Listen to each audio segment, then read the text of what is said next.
जय गुरुदेव, जय हो बाबा नीप करोली महाराज की जय। साथियों नमस्कार, स्वागत है आप सभी का आपके अपने YouTube चैनल पर। आशा करते हैं आप सभी अपने परिवारजनों के साथ में स्वस्थ होंगे। तो बढ़ते हैं आज के एक और चमत्कारिक प्रसंग में।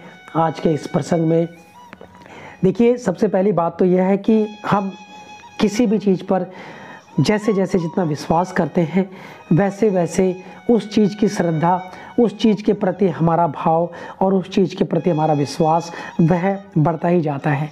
जब वह विश्वास हमारा बढ़ता है तो उसके प्रति हमारे जो प्रतिफल होते हैं वह हमें मिलते ही मिलते हैं।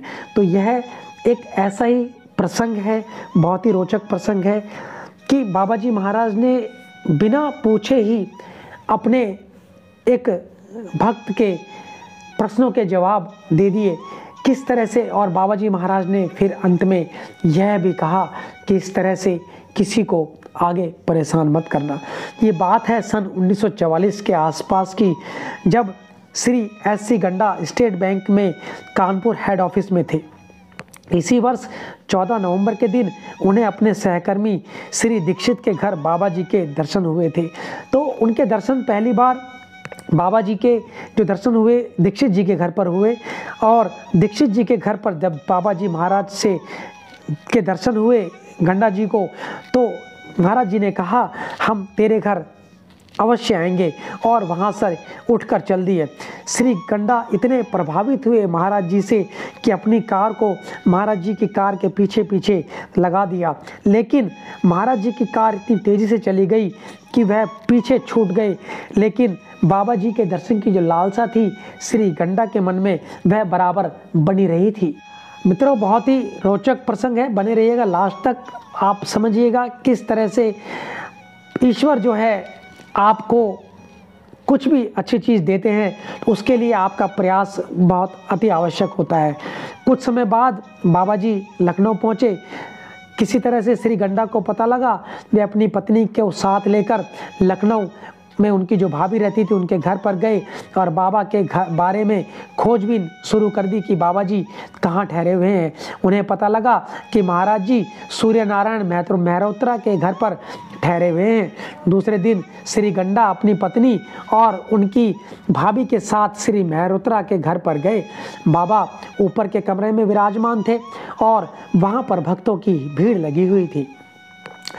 गंडा और उनके साथ के लोग बाहर ही खड़े थे। जब सभी भक्त चले गए तो बाबा ने इन लोगों को कमरे में बुलाया। सबसे पहले बाबा ने श्री गंडा से कहा, तू जो चाहता है मांग ले। श्री गंडा ने विशेष कुछ ना मांगकर महाराज जी से कहा, केवल आपके आशीर्वाद की कामना है। फलस्वरूप उनके ऊपर बाबा की कृपा हमेशा हमेशा बनी रही। वे फिर भाभी से बोले, तू अपने पति के बारे में व्यर्थ चिंता किया करती है, चिंता छोड़ दे, सब ठीक हो जाएगा। अंत में वे श्री गंडा की पत्नी से बोले, तू पहले से ही सोच कर आई है, कुछ पूछ, क्या पूछना चाहती है। तो महाराज जी ने देखिए किस तरह से इन लोगों के बारे में बताया कि तू व्यर्थ अपने पति की चिंता कर रही है। और श्री गंडा से कहा कि मांग ले, क्या मांगना चाहता है। और श्री गंडा की पत्नी से तो स्पष्ट बोल दिया कि तू पहले से ही सोच कर आई है, माँ कुछ पूछने के लिए पूछ ले। लेकिन होता क्या है, श्री गंडा की पत्नी चुप रहती है। बाबा उनसे बार बार कुरेदते हैं, फिर भी वह कुछ भी नहीं बोलती। फिर अंत में महाराज जी उन्हें कहते हैं, अच्छा तेरे घर आकर मिलेंगे तब बताना। तो यह बहुत ही रोचक प्रसंग कि अभी तक भी श्री गंडा की पत्नी ने नहीं बताया, नहीं पूछा महाराज जी से एक भी प्रश्न, और तत्पश्चात वे वहाँ से चले जाते हैं। कुछ दिनों के बाद कानपुर में डॉक्टर दीक्षित के घर महाराज जी का आगमन हुआ। श्री गंडा वहाँ से बाबा को अपने घर ले गए। अब बाबा जी महाराज श्री गंडा के घर पर थे। जैसा कि महाराज जी ने कहा था, तेरे घर आएंगे तब बताना तू क्या पूछना चाहती है। महाराज जी के स्वागत की तैयारियां बाहरी कमरे में की गई थी, किंतु वे उधर मुड़े भी नहीं और बोले, तेरे कमरे पूजा गृह में बैठेंगे। तो महाराज जी वो जहाँ पर विराजमान करना था, जहाँ पर उन्हें बैठाना था, वह वहाँ नहीं बैठे। उन्होंने पूजा गृह की बात की। फिर वे आगे आगे चलने लगे जैसे इस घर से सुपरिचित हो, यानी कि महाराज जी आगे आगे थे और श्री गंडा और वह उनकी पत्नी और अन्य लोग महाराज जी के पीछे पीछे थे। वह मंदिर में पहुँचे, श्री गंडा की पत्नी को बुलवाया। वहाँ पर मंदिर में श्री गंडा की पत्नी भी आई। उनकी पत्नी आकर बाबा जी महाराज के सामने बैठी तो उन्होंने सवाल किया, क्या पूछना चाहती है।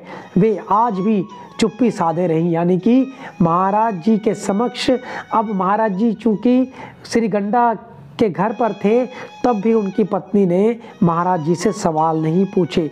तो कहने का तात्पर्य यह है कि अभी तक भी सवाल नहीं पूछा गया। फिर बाबा ने उनके मन में आए जितने भी प्रश्न थे, तमाम प्रश्नों के उत्तर देना शुरू कर दिया और 10 मिनट तक लगभग महाराज जी बोलते ही रहे और अंत में बोले, यदि कुछ रह गया हो तो बताओ। तो इस तरह से वह स्वभावतः चुप रही, लेकिन उनके मुखमंडल पर संतोष की लकीरें उभर आई थी, यानी कि जो उनके मन में प्रश्न उमड़ रहे थे, उन प्रश्न का उन्हें सही सही उत्तर मिल भी गया था और वह काफ़ी प्रसन्न दिखाई दे रही थी। अब महाराज जी बोले, किसी साधु को आगे से ऐसे परेशान मत करना। जब बाबा जी महाराज चले गए तो श्री गंडा ने अपनी पत्नी से पूछा कि बाबा ने सभी प्रश्नों का उत्तर दिया, तो उन्होंने सकारात्मक जवाब दिया, यानी कि महाराज जी के प्रश्न, महाराज जी के जो उत्तर थे श्री गंडा की पत्नी के प्रति जो क्वेश्चन थे, उनका प्रश्नों का, सवालों का जवाब महाराज जी ने प्रॉपर पूर्ण रूप से दिया। फिर तो पूरा परिवार, उसके पश्चात तो पूरा परिवार बाबा जी महाराज का परम भक्त हो गया था। तो सिर्फ और सिर्फ चाहिए होती है श्रद्धा। अगर आप किसी काम को करते हैं तो उसके लिए आपका डेडिकेशन और उसको करने की आपकी प्रेरणा।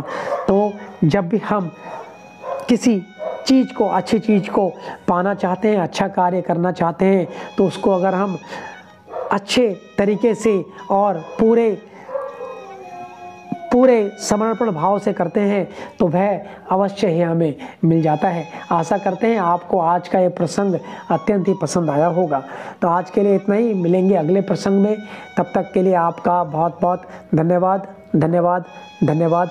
जय गुरुदेव, जय हो बाबा नीप करौली महाराज, जय उत्तराखंड।